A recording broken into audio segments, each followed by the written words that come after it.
மனமார்ந்த நன்றி இந்த வாய்ப்பு தந்ததுக்கு. ஃபாதரே எனக்கு 30 ஆண்டு காலமாக தெரியும்.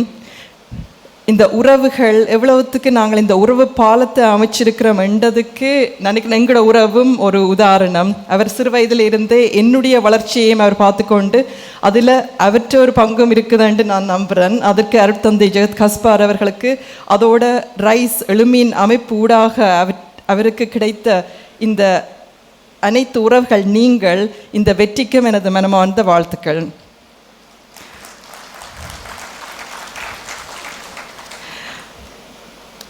என்னுடைய மனமார்ந்த அன்புடன் இந்த உரையை தொடங்க இருக்கின்றேன். எழுமீன் உறவுகளை நேரில் அதுவும் மதுரை மாநகரில் சந்திப்பது மிகவும் பெருமையாக இருக்கின்றது.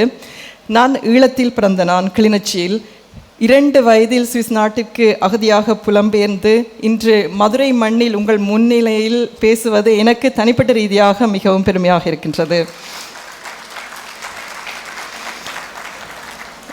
என்னை விட நான் சிறு வயதிலேயே சுவிஸுக்கு புலம்பெயர்ந்தபடியால் எனக்கு ஒரு அளவு ஜெர்மன் மொழியிலோ அல்லது சிறு வயதிலிருந்து அங்கே படித்தபடியால் ஒரு வாய்ப்பு அதிகமாக கிடைக்கும் அந்த ஒரு சூழல் அமைந்திருந்தது.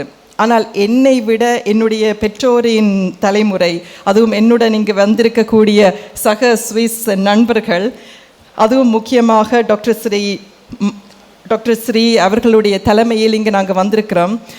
அவர்களுக்கு நான் இந்த இடத்தில் சுவிஸ் தமிழர்களுக்கு ஒரு கௌரவம் கூற வேண்டும். ஏனென்றால் அவர்கள் ஹஸ்லர்ஸ், எவ்வளவு கஷ்டம் மத்தியிலும் மொழியை படித்து இந்த நிலைக்கு இங்கு வந்திருக்கிறார்கள் என்றால் உங்களுக்கு ஹேட்ஸ் ஆஃப் உண்மையில். ஏனென்றால் எங்களுடைய தலைமுறையை விட அவர்களுடைய தலைமுறைக்கு நிறைய தடைகள் இருந்தது. எந்த அளவுக்கு இனவாதம், எந்த அளவுக்கு அந்த தடைகள் இருந்தது என்பது எனக்கு வடிவாக தெரியும். அந்த வகையில் உங்களுடைய வளர்ச்சிக்கு என்னுடைய பாராட்டுக்கள். சுவிஸ் நாட்டில் வளரும் போது அதுவும் எங்களுடைய தலைமுறைக்கு ஒரு கேள்வி ஒன்று இருக்கும். எங்களுடைய அடையாளம் என்ன? தமிழ் என்ற அந்த அடையாளத்தை ஒரு தேடும் ஏக்கம் எங்களுக்கு இருக்கும். அந்த வகையில் இப்போ இவ்வளவு காலத்துக்கு பிறகு சுவிஸ் நாட்டுக்கு புலம்பெயர்ந்து ஒரு தமிழராக நாங்கள் இந்த எழுமீன் அமைப்பில் நாங்கள் ஒரு பங்கு வகிப்பது எங்களுக்கு பெருமையாக இருக்கிறது. அந்த வகையில் சங்கம் 5 இந்த வளர்ச்சிக்கு இந்த 70 ஆண்டுகால இந்த பயணத்தில் நாங்கள் இங்கு நிற்கின்றோம் என்பது ஒரு வரலாற்று முக்கியத்துவம் வாய்ந்த ஒரு நிகழ்வு. நாங்கள் அனைவருமே இன்னும் ஒரு இன்றைக்கு தான் உண்மையாக வேலை தொடங்குது. நாங்கள் ஃபாதரங்களுக்கு ஒரு பொறுப்பு தந்திருக்கிறார். நாங்கள் சங்கமண்டெல்லாம் சொல்கிறோம். ஆனால் இன்றையிலிருந்து தான் உண்மையாக அதிக வேலை எங்களுக்கு இருக்குது. அந்த வகையில் எனக்கு அது ஒரு புத்துணர்ச்சியாகவும் இருக்குது இங்கே நிற்கிறது. நாங்கள் நிறைய பேசியிருக்கிறோம். சங்கம் 5 என்றால் என்ன நாங்கள் எதிர்காலத்துக்கு செய்ய போகிறோம். அந்த வகையில் என்னுடைய வேலை அனுபவம் ஊடாக நான் கூற விரும்புகிற சில விஷயங்களை உங்களோட பகிர்ந்து கொள்கிறேன். எனக்கு தெரியும் கொஞ்சம் தாமதமாகிவிட்டது நேரம். நான் நினைக்கிறேன் தேநீருக்கும் நானும் இடையில் நிற்கிறேன். அதனால் எந்த அளவுக்கு என்னுடைய பேச்சை சுருக்கமாக முடிக்க முயற்சி செய்கிறேன். இந்த சங்க காலத்தின் பாரம்பரியம் நிச்சயமாக மதுரையில் இருக்கிற உங்களுக்கு நான் சொல்ல தேவையில்லை. நேற்றே நாங்கள் அந்த மெய்சில் இருக்கிற அளவுக்கு எங்களுக்கு கன விஷயம் சொல்லப்பட்டிருக்குது. அதனால் அந்த டீட்டெயில்ஸ்க்கு நான் போக விரும்பல. ஆனால் அதில் முக்கியமாக நான் பார்க்குறது தலைமை, சமூக பொறுப்பு, துணிச்சலாக நாங்கள் தைரியமாக எப்படி நாங்கள் செயற்படலாம் என்பதைத்தான் நான் அந்த ஒரு சங்கம் 5 காலம் என்று நான் பார்க்குறேன். அந்த ஒருங்கிணைந்து நாங்கள் ஒரு விஷயத்தை முன்னெடுத்து நடத்துறது. இன்றைய உலகம் பல நெருக்கடிகளை சந்திக்குது. உங்கள் அனைவருக்குமே தெரியும் உலகளாவிய காலநிலை நெருக்கடி, கிளைமேட் கிரைசிஸ். நாங்கள் எவ்வளவுதான் பிஸ்னஸ் என்ன செய்தாலும் உலகம் இல்லாமல் போனால் நாங்கள் இல்லை. எங்களுக்கு இருக்கிற அடுத்த தலைமுறைக்கு நாங்கள் என்னத்தை நாங்கள் கொடுக்க போகிறோம்? அது நாங்கள் செய்கிற எல்லா விஷயத்துலேயும் அந்த ஒரு இயற்கைக்கு சாதகமான ஒரு விஷயமாக நாங்கள் இருக்க வேண்டும். அந்த வகையில் அது பிறகு சமத்துவம், வேலைவாய்ப்பு பற்றாக்குறை, இப்படியான பிரச்சனைகளுக்கு பழைய தீர்வுகள் இனி சரி வராது. புதிய சிந்தனைகள், புதிய நோக்குடன் நாங்கள் சிந்திக்கிறது தான் எங்களுக்கு மிக முக்கியமான ஒரு விஷயமா இருக்கும்.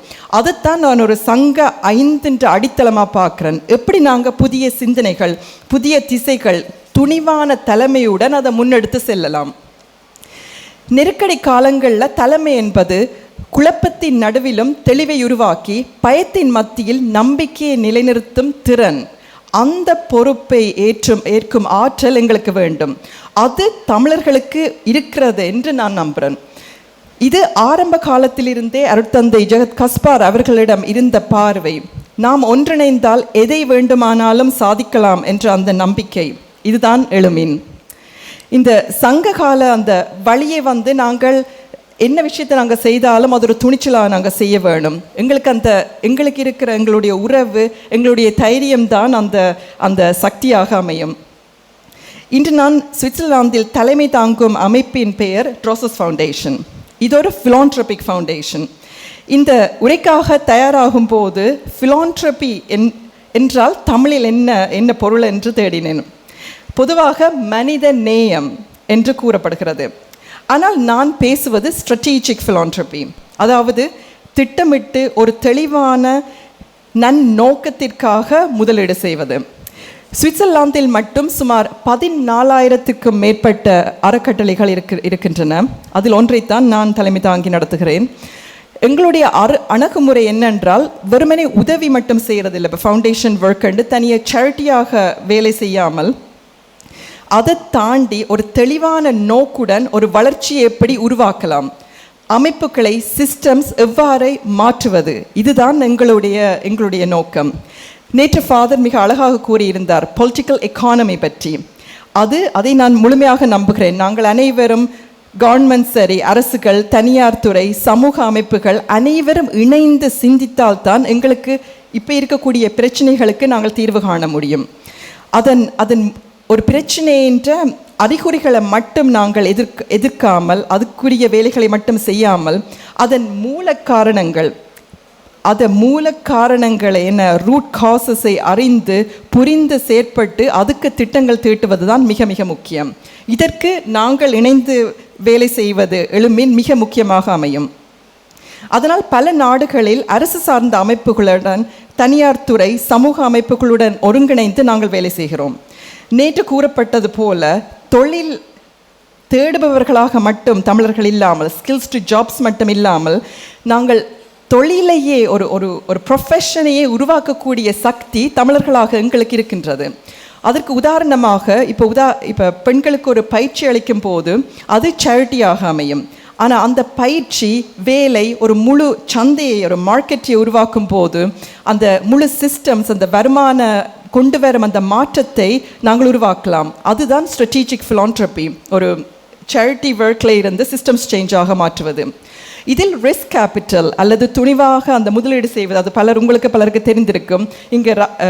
இங்கே நாங்கள் பல உதாரணங்களை நேரில் பார்த்திருந்தோம். இந்த தடைகளை உடைக்கும் சிந்தனைகள், புதிய முயற்சிகளை, சமூக மாற்றத்தை கொண்டு வரும் ஒருங்கிணைந்து வளர்ச்சி கொண்டு வரும் திட்டங்களுக்கு துணிச்சலாக முதலீடு செய்ய வேண்டும். ஒத்துழைப்பு வலயமாக, அதாவது ஈகோசிஸ்டம்ஸையே நாங்கள் சேஞ்ச் பண்ண முடியும். இவை உருவாக துணிச்சலாக முதலீடு தேவை. அதற்கு இங்கே இருக்கக்கூடிய கொடையாளர்கள், தமிழ் முனைவோர், பல வேறு ஆண்டர்பிரினர்ஸாக இருப்பவர்கள் நீண்டகால அடிப்படையில் சிந்தித்து இந்த இன்வெஸ்ட்மெண்ட்ஸை செய்ய முடியும். உதாரணமாக, காலநிலை நெருக்கடியை எதிர்கொள்ள இயற்கைக்கு சாதகமான, அதாவது நேச்சர் பாசிட்டிவ் பொருளாதார அணுகுமுறைகள் உலக அளவில் உருவாகி வருகின்றன. இதில் ஒரு கணக்கீடு இருக்கின்றது.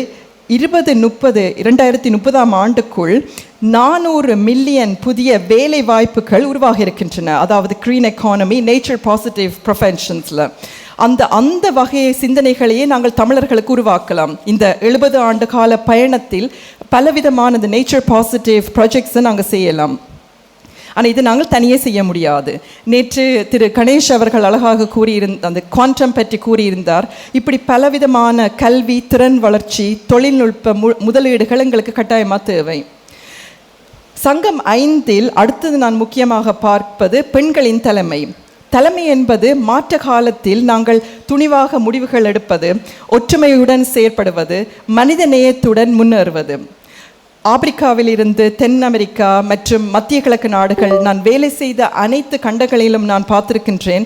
பெண்களுக்கு நீங்கள் ஒரு தலைமைத்துவ ஒரு லீடர்ஷிப் பொசிஷன் கொடுக்கும்போது அவர்கள் குடும்பங்களை மட்டுமல்லாமல் ஒரு முழு சமூகம், முழு சிஸ்டம்ஸை மாற்றுகின்ற அந்த சக்தி பெண்களுக்கு இருக்கின்றது.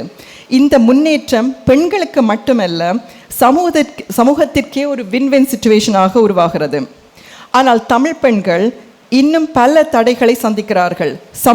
சமூக தடைகள் மற்றும் இப்போ இன்வெஸ்ட்மெண்ட்ஸ் கேட்கறதுக்கு தடை, அதற்கு கூட மென்டரிங் ப்ரோக்ராம் எல்லாம் ரைஸ் கூட செய்கின்றது. ஆனால் இன்னும் நிறைய செய்ய வேண்டிய கட்டாயம் இருக்கின்றது. சங்கம் 5 காலகட்டத்தில் தமிழ் பெண்களின் தலைமை உலக அளவில் தெளிவாக தெரிய வேண்டும். அதிகாரம் இருக்கும் இடங்களில் தமிழ் பெண்கள் இருக்க வேண்டும்.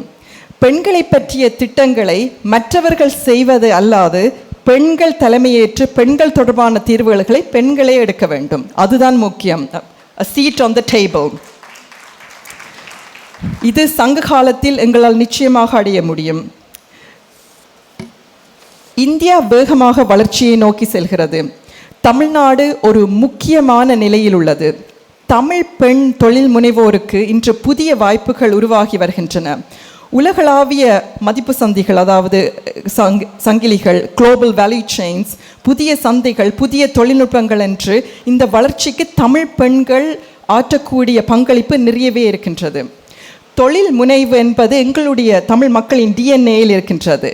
நாங்கள் அனைவருமே ஆண்டர்பிரினர்ஸ் அண்ட் ஹஸ்லர்ஸ். இந்த ஆண்டர்பிரினர்ஷிப்பை இம்பேக்ட் ஆண்டர்பிரினர்ஷிப்பாக, நோக்கமுள்ள தொழில் முனைவு, நான் அப்போது கூறியது போல நேச்சர் பாசிட்டிவ் அல்லது இந்த சுற்றாடலுக்கு தேவையான விடயங்கள் மற்றும் சமூகத்துக்கு தேவையான விடயங்களுக்கு எங்களுடைய ஆண்டர்பிரினர்ஷிப்பை நாங்கள் புதிதாக யோசித்து புதுமை உள்ளடக்கி இளையோர்களுக்கும் ஒரு வாய்ப்பு கொடுத்து செய்ய வேண்டும்.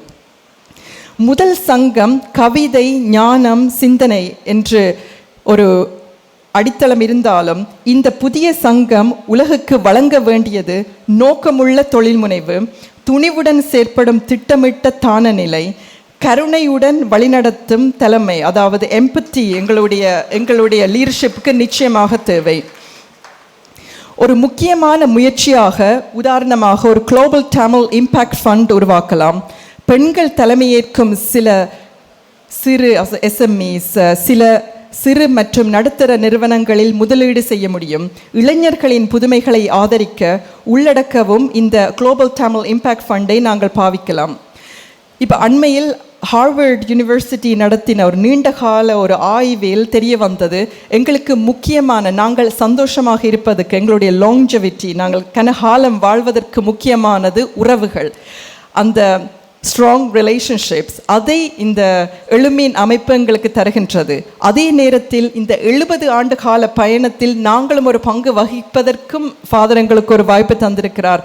அந்த விஷன் எங்களுக்கு நல்ல ஒரு எனர்ஜைசிங்காக எங்களுக்கு இருக்க வேண்டும். இதை நான் அப்போது கூறியது போல இன்றுதான் வேலை உண்மையாக ஆரம்பிக்கின்றது. அது ஒற்றுமையாக நாம் அனைவரும் தமிழர்கள் என்றால் உலகில் ஒரு தடம் பதிக்கின்ற ஒரு இனமாக நாங்கள் மாறுவோம் என்று கூறிக்கொண்டு இந்த வாய்ப்பிற்கு நன்றி கூறி விடைபெறுகின்றேன். நன்றி, வணக்கம்.